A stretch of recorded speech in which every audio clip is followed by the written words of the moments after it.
মাসির বাড়ি গিয়ে দেখি এ কি, দরজায় তালা দেওয়া আর কেউ কোথাও নেই।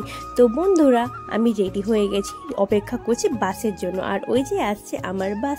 তারপরে বাসে উঠে গেছি। আচ্ছা তোমরা কি আমার মতো বাসে ওঠার আগে মনে মনে প্রার্থনা করো যে বাসে যেন তোমরা একটা সিট পেয়ে যাও? আমি কিন্তু করি।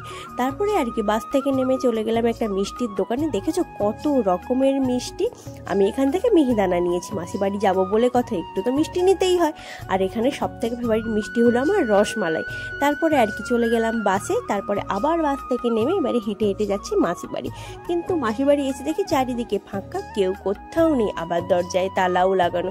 কি করব, মাসিকে ফোন করলাম। মাসি বলল ঠিক আছে, আমি একটা কাজে এসেছি, তালাও ভুল করে দিয়ে চলে এসেছি, আমার মনে ছিল না, তুই বস, আমি যাচ্ছি। তারপরে ফ্যান চালিয়ে বসে রইলাম আর মাসির জন্য অপেক্ষা করতে থাকলাম।